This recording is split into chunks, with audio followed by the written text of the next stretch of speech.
Hi Janine, if you want to turn over one of those ECGs, anyone.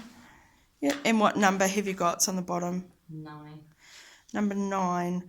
So it's a 68-year-old female, diaphoresis and nausea, a lot of nausea, and short of breath on exertion. Has a history of type 2 diabetes and TIAs. Is on aspirin, simvastatin, metformin, and Lantus, which is a long-acting insulin. Okay, so when you're ready, you can start the interpretation.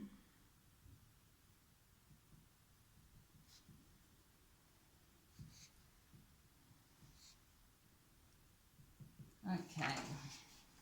Alright.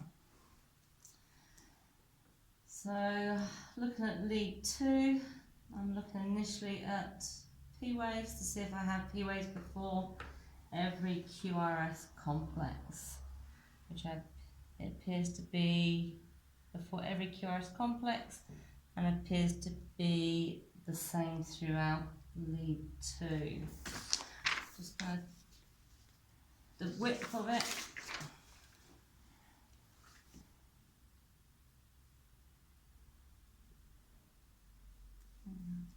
Looks like 1.5 squares, so it's 0.06 seconds, which is within normal parameters. And check the regularity of the rate.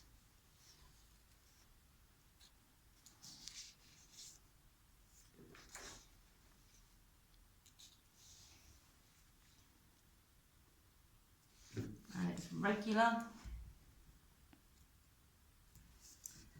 So using the 1500 method, 5, 10, 6, 7, 8, 9, 10, 11, 12 small squares. So I've got a rate of 125, just double check that. 10, 50, sorry, 17 small squares. Okay, so a rate of 88. My QRS complex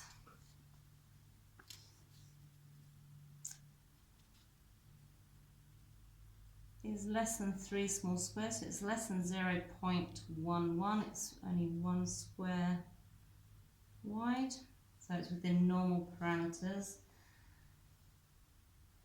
We have a T wave, so underlying rhythm is sinus rhythm. So looking at my leads, my V1, 2, 3, okay.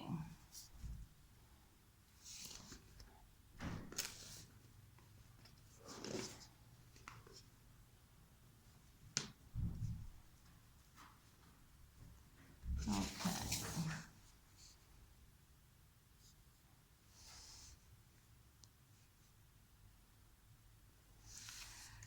So I'm looking along the isoelectric line and the J point to determine whether I have any ST elevation.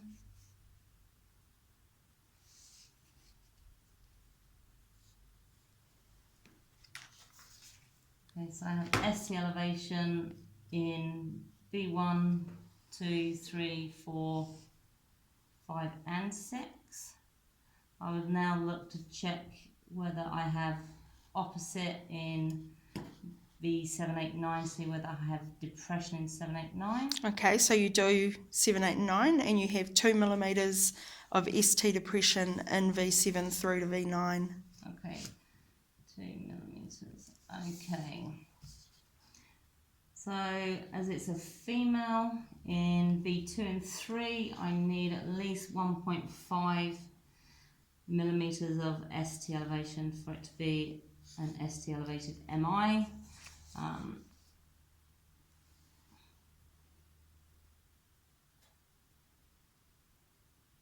Which I appear to meet that criteria in both 2 and 3.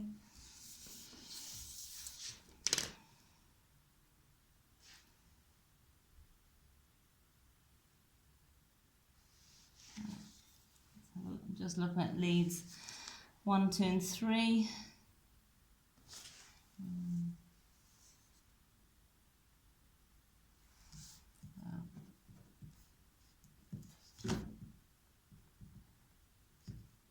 So I have an anterior ST elevated MI.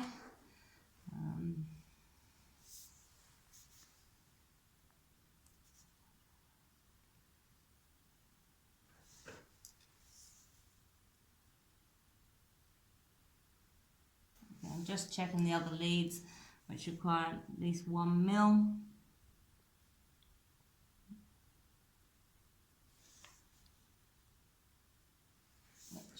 I'm not seeing that. So an anterior ST elevated myocardial infarction,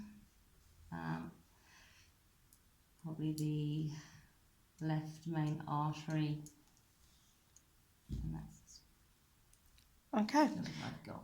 Okay, cool. So a couple of questions for you.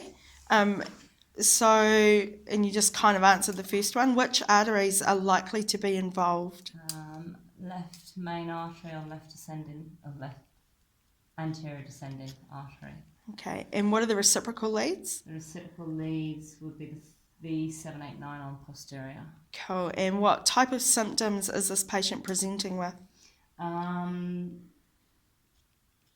Do you want them again? Diaphoresis, She's nausea. diaphoretic, she's nauseous, she's short of breath. Yep. However, she has diabetes, so may not have typical chest pain being associated with diabetes, especially being female as well. Cool. And the next part was why is it important to identify the type of symptoms? Because people with diabetes may not show typical signs of myocardial infarction. Cool. Thanks, Janine. If you want to turn that one over. Take a breath. And turn the other one over when you're ready. Okay. Yep. And what's the number on that one? Number is 10. Okay. So this patient is a 29-year-old male who has end-stage kidney disease. He has a 3-day history of generalised muscle weakness, increasing confusion, and palpitations, which are worse today. He's on hemodialysis 3 times a week, but he skipped his last session.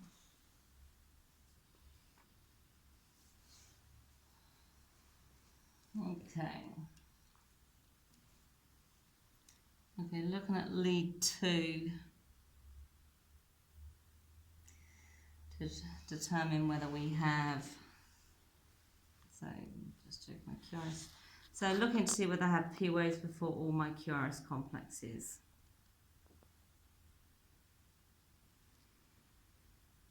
So I appear to have P waves between my QRS complexes.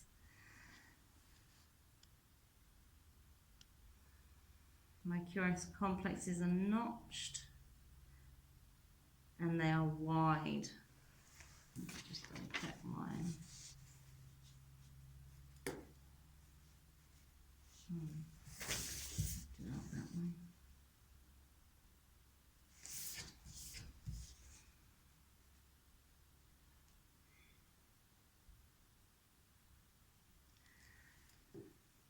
They're 3 to 3.5 squares wide, so they're wide QRS complexes. Okay. My rate. Let me have a look.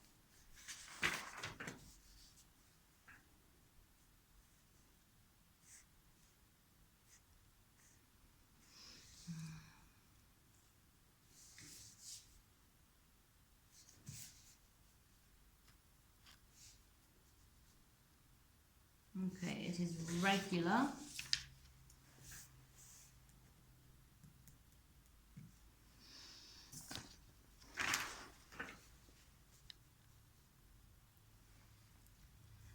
Okay, so got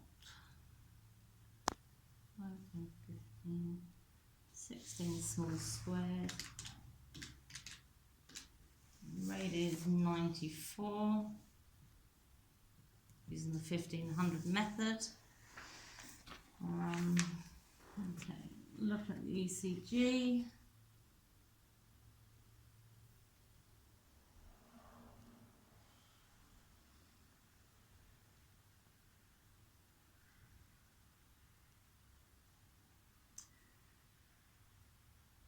And my QRS is wide on all of them.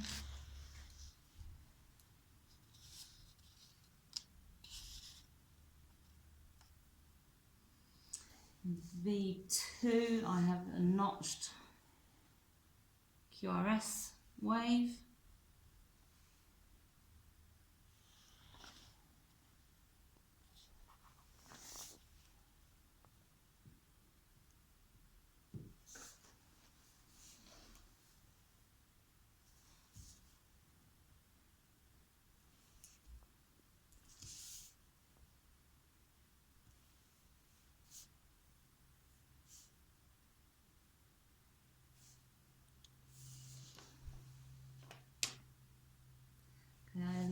Appear to have peaked T waves in V2 and 3.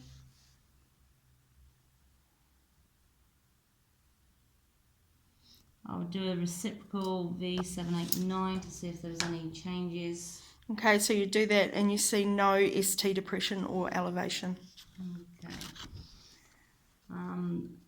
Looking at the notches.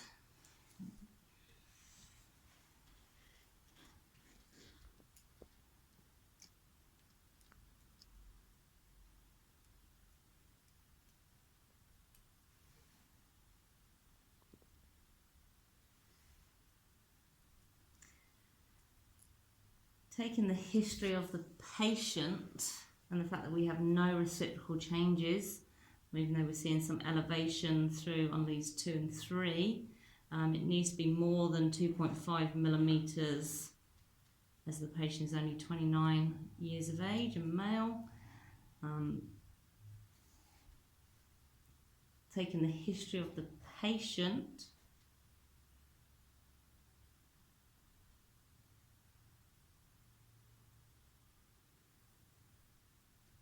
I'll be thinking that we may have hyperkalemia.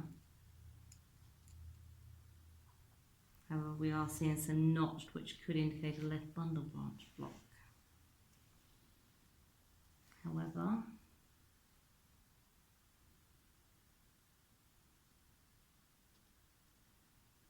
I'm going to go for hyperkalemia with the patient's history. Okay, so that's your interpretation? Yeah. Okay, so a couple of questions for you. How concerning is this patient's condition? Very concerning. This patient's very sick. Okay. What are some interventions you could consult the clinical desk for as a paramedic? Maybe able to get interventions for potassium.